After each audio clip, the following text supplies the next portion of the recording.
le CCPE a été installé le 12 décembre 2017.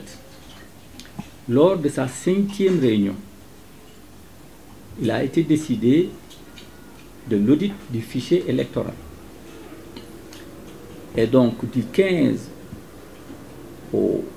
janvier au 15 février, des auditeurs recrutés grâce à l'appui de l'Union européenne ont procédé à l'audit du fichier électoral.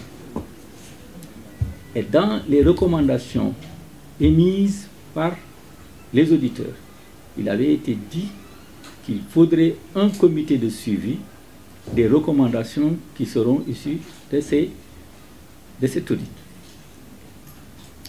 Et c'est ainsi que le 17 avril, le ministre de l'Intérieur, par un arrêté, a créé ce comité qui est en face de vous, le comité de suivi.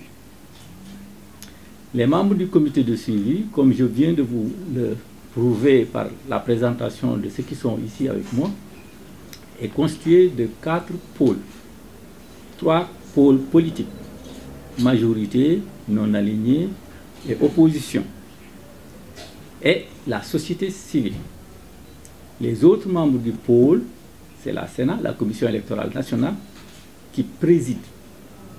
Et les membres de l'administration, la DGE, la Direction de l'automatisation du fichier, le ministère de la Justice, le ministère des Affaires étrangères. Donc voici cette proposition.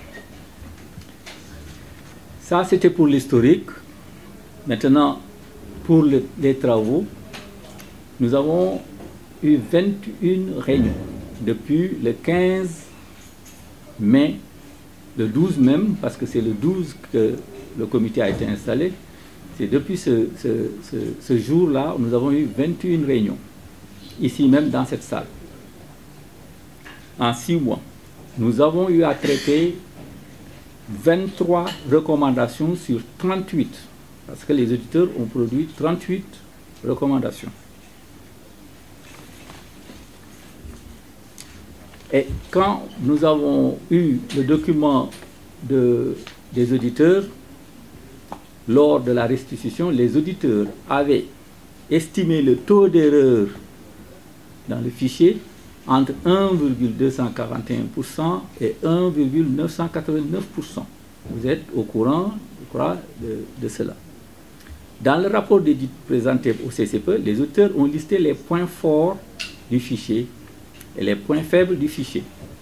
Dans le document qui vous sera remis, nous serons beaucoup plus précis. Mais je vais vous lister les points forts du fichier, tels que les auditeurs l'avaient expliqué. Les points forts, ils ne contiennent pas de mineurs. Il n'y a aucun électeur qui n'a pas l'âge. Il ne contient pas de doublon biométrique, c'est-à-dire que 2 personnes. Une personne ne peut se retrouver 2 fois dans le fichier. Il ne contient pas de lieu de vote ou de bureau de vote non référencé. Tous les bureaux de vote existent et on connaît le lieu et l'endroit où ils se trouvent. Les adresses électorales sont bien référencées pour chaque électeur. Chaque électeur a un bureau de vote et un lieu de vote dans une circonscription électorale. La grande majorité des données qu'ils ont trouvées en auditant le fichier et les ordinateurs, les auditeurs ont dit que tout sont cohérents. Ça, ce sont les côtés positifs. Côté négatif, ils ont listé, et vous aurez les détails, les problèmes les plus importants qui représentaient 77 589 enregistrements, c'est-à-dire que des électeurs qui ont été enregistrés avec des problèmes, soit un taux de 1,241 par rapport au nombre d'inscrits. Si l'on y ajoute à ces problèmes mineurs, il y avait des problèmes un peu plus sérieux, et le total faisait 124 326 cas de problèmes qui ont été soulignés par les auditeurs. Et le tout faisait 1,989%. Pour éviter maintenant la répétition de telles erreurs, donc, la recommandation, c'était de créer un comité de suivi. Et c'est ce comité de suivi qui vous fait face aujourd'hui. Nous avons, pour vous donner un exemple sur les cas d'erreur que souligner les points faibles, vous donnez l'exemple, par exemple, de la recommandation 651. C'est par exemple la fiche d'inscription qui a été numérotée. Avant même que les auditeurs arrivent, la DAF avait déjà choisi d'utiliser une fiche à code barre pour remplacer, et ce qui a atténué vraiment ou du tout effacé totalement les problèmes liés à l'utilisation d'une fiche numérotée.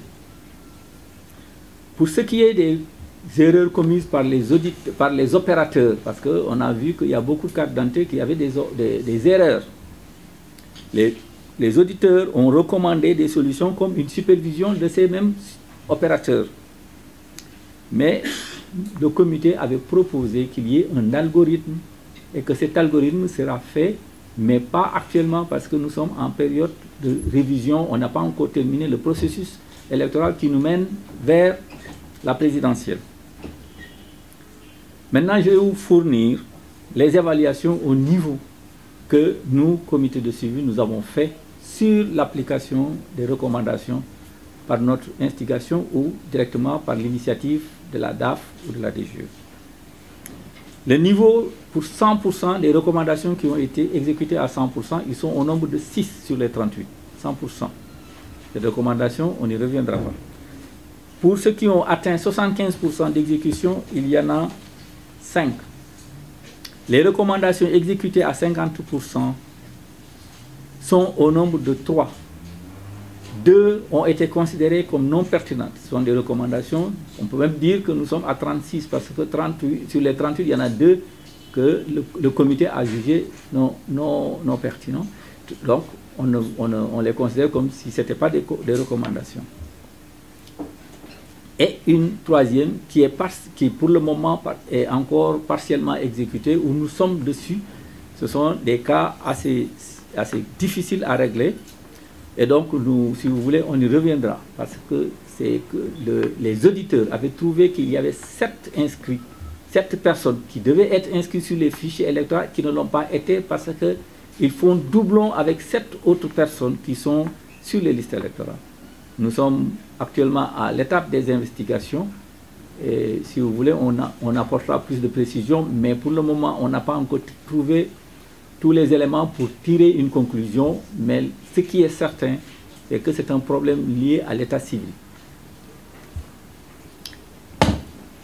Une recommandation n'a pas donc été complètement vidée, c'est celle-là. Donc sur les 23 recommandations déjà étudiées, on peut donc affirmer que 20 sont exécutées totalement ou partiellement. Il en reste 15 sur les 38 ou 36. Après 6 mois donc, le comité a étudié 14 des 19 recommandations à appliquer sur le court terme. Sur le court terme, on a 14 recommandations qui ont été étudiées. Certaines totalement exécutées, d'autres moyennement. Il y a 7 recommandations sur 15 qui sont liées à des délais de moyen terme. Sur ces 15, 7 ont été étudiées par le comité de suivi. Et il y a 3 recommandations sur le long terme qui ont été étudiées sur 4. Ce qui veut dire que sur les urgences, c'est-à-dire que le court terme, l'essentiel a été fait pour renforcer la qualité du fichier. Enfin, je vais conclure sur ça. Je voudrais préciser que ce travail que nous sommes attelés à accomplir depuis 6 mois a été accompli par le comité, vraiment dans une ambiance remarquable. La société civile ainsi que les pôles politiques ont compris que la mission qui est dévolue à ce comité transcende les partis. Ils ont travaillé en n'ayant qu'un seul objectif, doter notre pays du meilleur fichier possible. Et ce qui a été accompli en 6 mois nous permet de dire que nous allons vers un fichier de plus en plus acceptable pour tout le monde et qui permettra d'organiser des élections les meilleures.